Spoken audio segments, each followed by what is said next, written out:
The cartridges, with their environmentally friendly titanium shot, thunked into the shotgun with satisfying precision.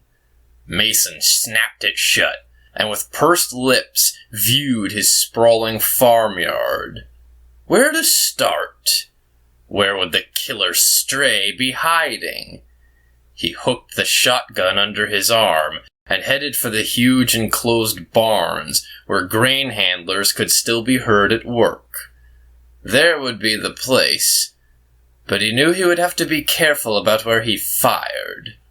Microcircuitry was robust, but not that robust, as he had discovered after blasting one of Smith's cybernetic rat traps, mistaking it for a rabbit. It had run home squealing and dropping chips like little black turds. He smiled to himself at the memory, then came suddenly to a stop, his smile fading. Perhaps that was it.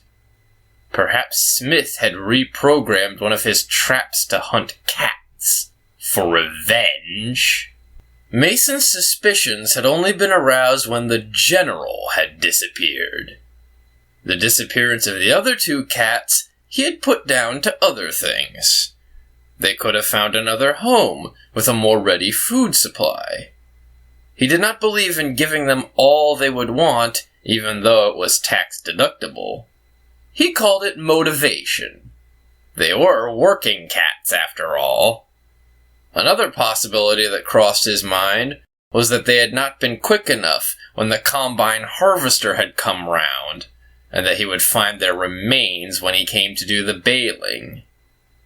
But not the general. That raggedy-eared moggy had been around for 6 years and knew the dangers. He also managed to grow fat on a steady diet of rats. Others might have thought the culprit a fox, but foxes don't attack cats. Cats, after all, have more natural armaments than foxes. No, the greatest killer of cats is other cats. Mason shook his head and continued on to the barns. The doors to G1 slid back only halfway, then jammed. Mason was not surprised. He had not used them in 2 years. The lights worked all right, though, and he could easily see into the dusty interior. Before him was a mountain of alpha wheat. He reached down and grabbed up a handful, gazed with satisfaction at the pea-sized grains, then tossed them to the floor as a handler came whirring past him. He frowned as he watched the bulky device. The handlers were the one inefficiency in the circuit. The grain went from the harvesters to the barns, then, by handlers, from the barns up the ramps to the silos. Mason would have liked one of the new harvesters, with its fans that could blow the grain directly up 50 feet of ducting into the silos. But he did not have 50 million euros to spare. Still with a sour expression, he gazed again up at the pile of wheat grain. It was then that he saw the gray shape crouching on top of it, regarding him with glittery, avid eyes.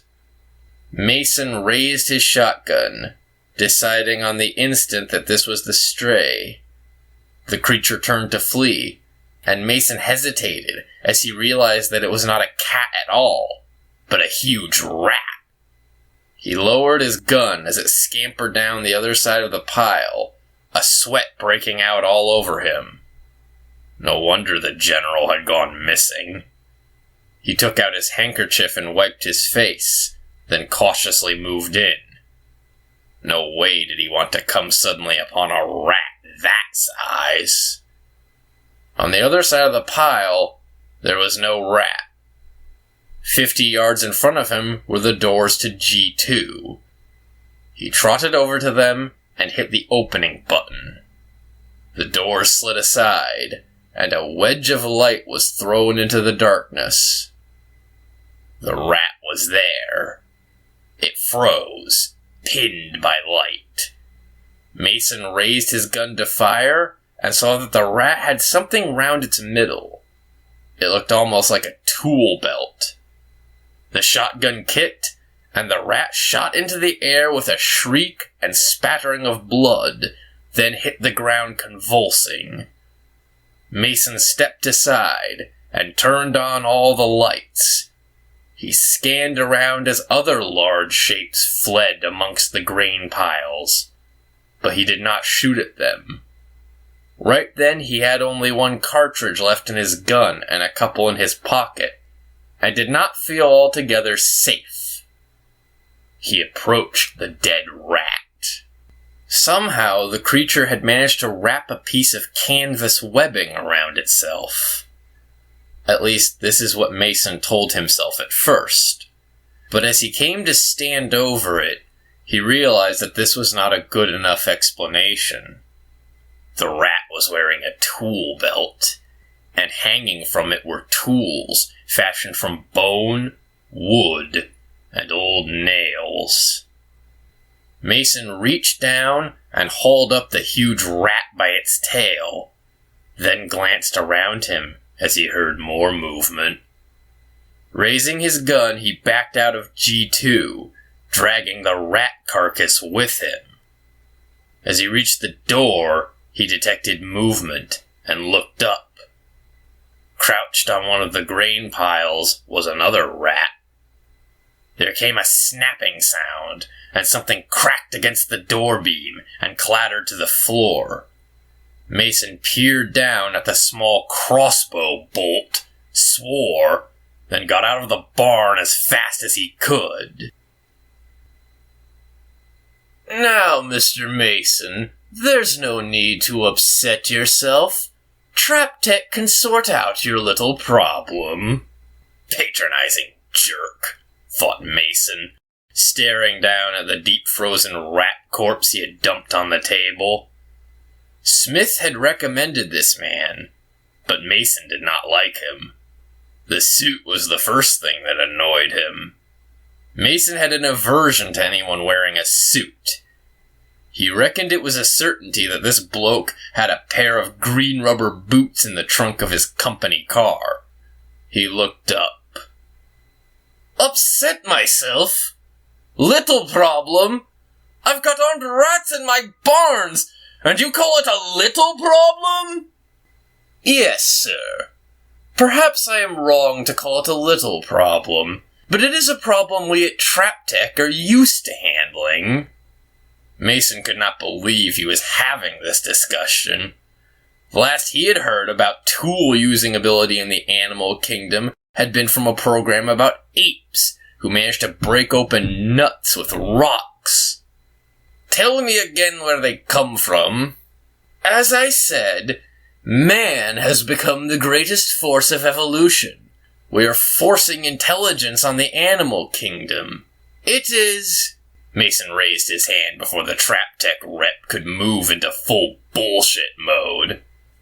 "Okay, what have you got for me?" The suit smiled like a shark and pulled a thick catalog from his briefcase. Mason felt a sinking feeling in the pit of his stomach, one he normally associated with the sight of little brown envelopes with windows in them. The suit opened the catalog on the table next to the thawing rat and showed Mason a picture of something that looked like a security camera. "This is the TT6, which we introduced only last year. It is a guided pulse laser with dual heat and movement sensors. 4 of these in each of your 2 barns should solve your problem. Smith was most satisfied with them." "How much?" asked Mason tiredly, then frowned at the answer. The new harvester retreated even further into the future. The men from Trap Tech installed the TT6s in a day. Mason noted that they wore helmets, visors, and overalls with micro-mesh ring mail stitched in, and that one of them stood guard with a pump-action shotgun. The rats remained hidden, though. From the TT6s, the men ran an armored cable into his house to the farm computer. When all the work was completed, the suit arrived to demonstrate the system. "This is the control package," said the suit after loading 2 disks and plugging the cable into the computer's unused security circuit. "Now you can call up diagnostics on each TT6, find out if there have been any hits, and even get a view through each unit." The computer screen flickered on and showed, "Hit on TT6 G13. "Ah, marvelous," said the suit, and demonstrated how the view could be called up on that unit. The screen flickered again, and showed the greenish infrared view inside of G1. Lying before one of the grain piles, smoke rising from the laser punctures in its body, lay Mason's remaining cat. "Ah, it would be advisable to keep other animals out of the barns. The sensors are set to pick up on animals within certain size parameters. Obviously they will miss humans, but I will expect some sort of reduction for this," interrupted Mason, his teeth clenched. On the first day, the diagnostic program reported a malfunction, and Mason could get no picture through that particular unit. It never occurred to him to be surprised. With his shotgun hooked under his arm, he went to G1. On the floor before the TT6, one of the rats lay in a smoking heap. The TT6 was smoking as well, though, 2 crossbow bolts impaling it. In the night, 2 more were scrapped. In the morning, Mason called up the suit. "Ah," said the suit, inspecting the crossbow bolt shortly after he arrived. "This happens sometimes. Your best move now would be to get a mobile defense." He opened up the Dread catalog and pointed out something that looked like a foot-long chrome scorpion. "This is the TT-15.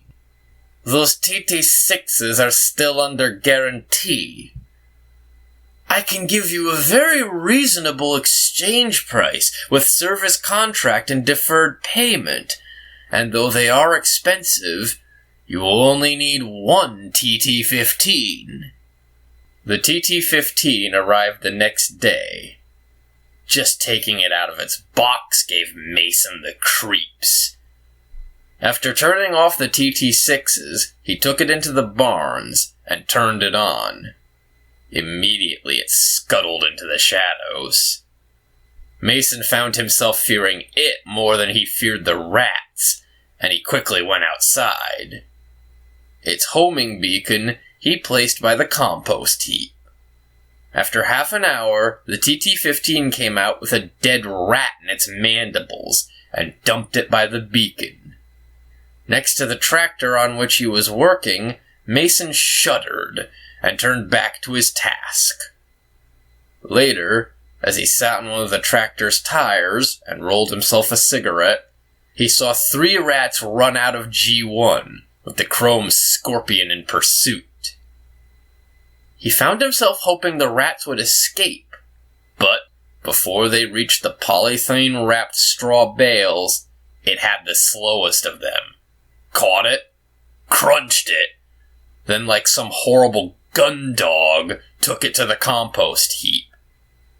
However unpleasant the thing might look, Mason decided, it was damned efficient. The men from Trap Tech came the following day to take down the TT-6s. When they had finished, their foreman came to see Mason. "Says here you had 8 TT-6s, mate." "That's right. The rats scrapped 4 of them, though." "We know about that. We've got those 4. Just that one of the good ones gone missing. I'll have to report it, mate." For the rest of the day, while he baled straw in the fields, Mason wondered confusedly where the missing TT-6 could have gone. By evening he had figured it out, and in a strange way was quite glad. As soon as he got back to the farmyard, he fetched his shotgun and went with it into the barns.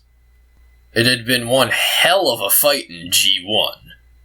The rats had swivel-mounted the TT-6, using a couple of old bearings and a universal joint on one of the grain handlers, and powered it from the handler's battery.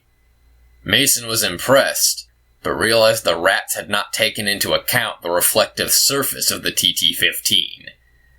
They had obviously fired the laser many times, enough to have drained the handler's battery, but the TT-15, though damaged, had not been immobilized.